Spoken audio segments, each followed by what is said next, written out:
Recently, we've had some controversies at South Carolina State University. Obviously, we're not going to be able to get anyone to come and speak officially on behalf of the university. That's just going to rain down more chaos on them. But I did ask the president of the local South Carolina State Alumni Association to kind of give us an update and a feel for what's going on there. So, Evelyn, would you please?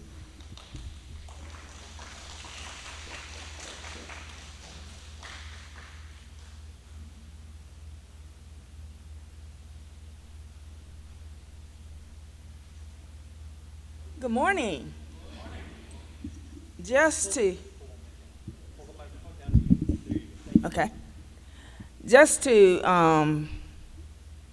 do a brief highlight.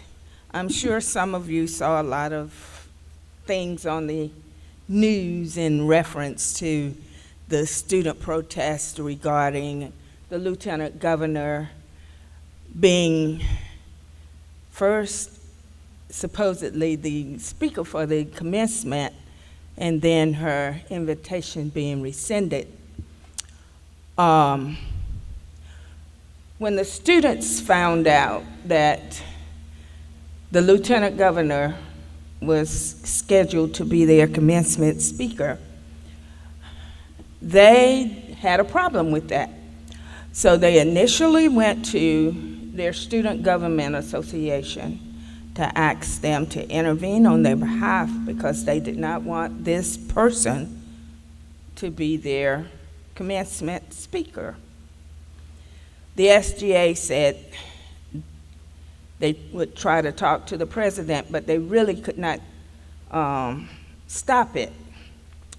So the students gathered. First, they sent out an email asking for people to respond. Within 2 days, they had more than 20,000 signatures saying no. So they went to the president and they waited because he didn't initially respond to them, according to some students that I've talked to. This is where I got some of my information. They said they hung out at the admin building for 5 hours protesting. So the president finally came out and addressed them. His initial response to them was having the lieutenant governor come was a business decision. Well, the students didn't accept that, and they continued their protest. Now, their protest was in order. It was nothing that was illegal, because they had a right to voice their opinions. And that's what they did, and they did it appropriately. After about 2 days, 3 days, the police was called on the campus. So the students then moved their protest to the gym. And after they were protesting, and it was getting more and more involved, meaning more people were becoming involved, President Conyers, who's the president of the university, came out and said that he had rescinded the invitation for the lieutenant governor to speak at commencement, but he told her she would be welcome to come and speak on behalf of her business and how she had acquired her business. So it wasn't like he slammed the door on her completely.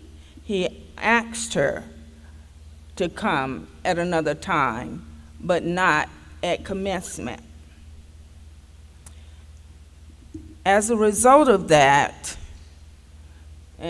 she made some kind of harsh comments and called the students a woke mob. And when she made that comment, of course, that was the end of that. But anyway, then after that, the board chair acknowledged that he was the one that had made the initial invite to the lieutenant governor. It had not come from the campus president or the students.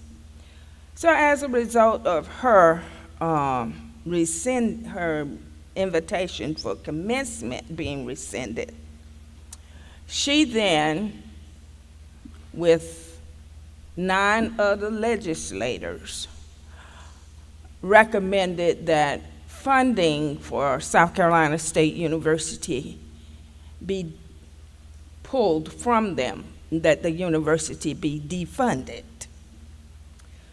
because they rescinded her invitation. Initially, there were 9 legislators that signed that letter, and John McCravey from Greenwood was one of the signees.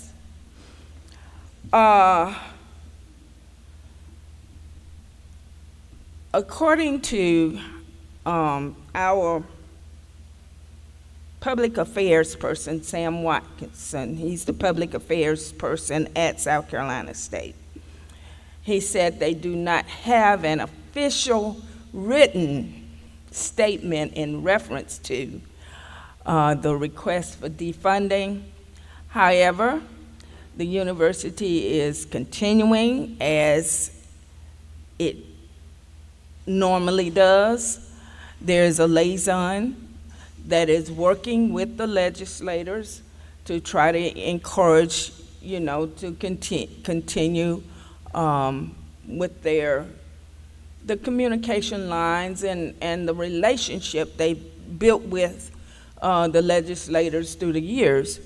Our president and other people that are involved with the legislature has continued to encourage our legislators to continue with the funding of the university. We don't believe that there is a way that they can just totally defund that university.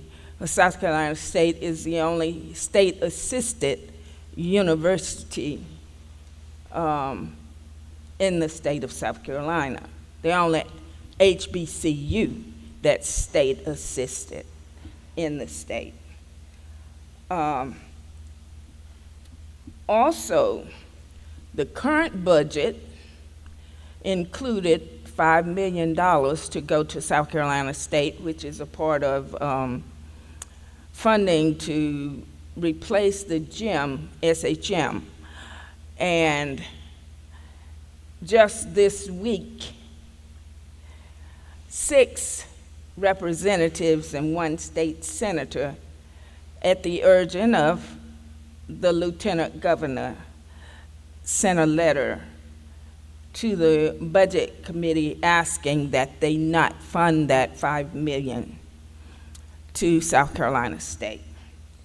So that's still in the process, and she is continuing to encourage. At this time, though, at least it wasn't 9, it was only 7. And we didn't hear that McCravey name this time either.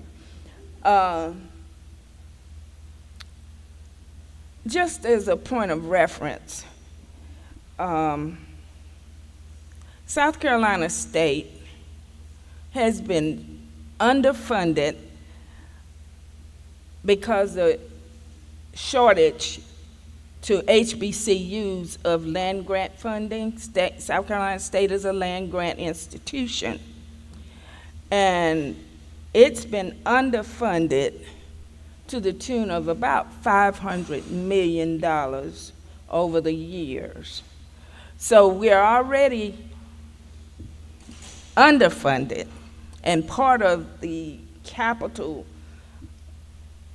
funding was making up for the funding that the institution has been shorted over the years. So to say defund us when they already in the red to us is an issue. Um,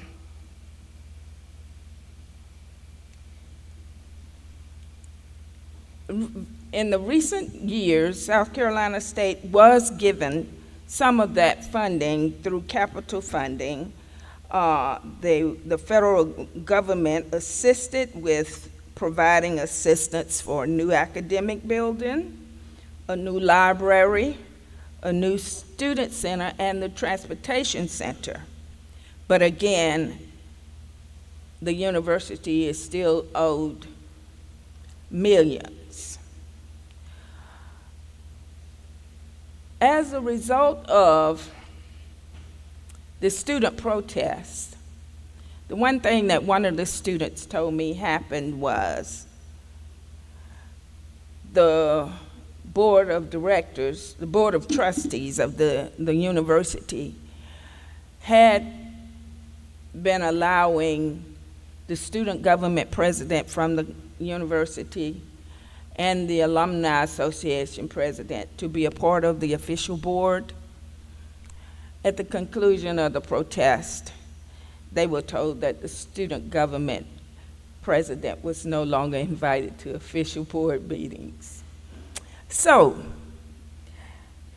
that's just a briefing of some of the information that I've received. I see a hand. I may be able to answer, I may not. Go ahead.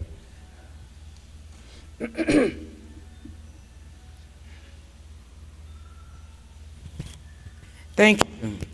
I want to thank you for the information that you have shared with us this morning in reference to your subject matter. My response, I don't have a question. My comment is, I think that the lieutenant governor should have taken a different stance. I think she should have had enough common sense to say, thank you, I agree with your next term. And I don't think that it is proper for her to take a personal vendetta against the school where it impacts economics at a school where it's already underfunded.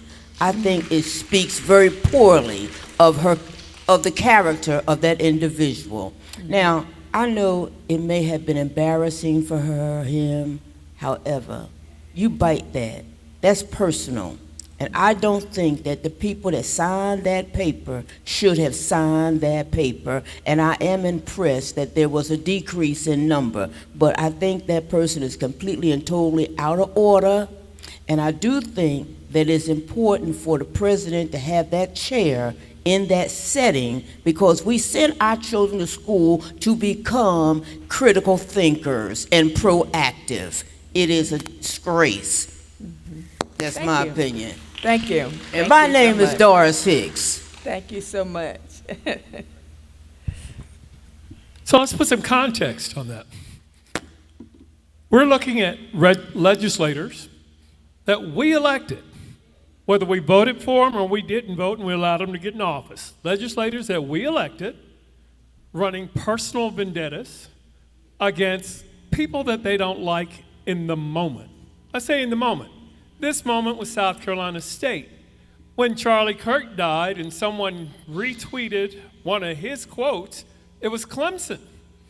They fired a professor up there and said, defund Clemson. And then they did the same thing with Presbyterian, right? This is what happens when you've got a supermajority. When I don't have to worry about anybody challenging me on the real issues with the state, I can sit all that stuff to the side and start dealing in the petty issues. Don't believe it? Look at Texas. Don't believe it? Look at Tennessee. It's already happening in South Carolina. We are going session after session debating fringe issues. How do we fix that? It's the people right here in this room, okay? We gotta vote. It's not enough to be upset. That's a start. What did Obama say? Don't boo, vote, okay? Yeah. We're at that point now. If we don't send different legislators down to Columbia and elsewhere to run the government, we're not gonna get different solutions. So when we're talking to you about reaching out to the people within your sphere of influence, to make sure they get to the polls and vote intelligently. It's for stuff just like this. It's for stuff like, what are we going to do about data centers? It's for stuff that says, hey, we're all about building the economic progress for this state, but then we're going to go and threaten the universities and the training institutions that are going to help us get there. It's up to us to connect the dots. And that's why I've invited these very speakers to come in and talk with you. It's not about just stirring up the gossip and keeping the buzz. I've got to get us to connect the dots so that we can help our neighbors and our family members connect the dots and make a difference when November gets here. All in agreement on that? Amen. All right. Thank you very much. Thank you all so much.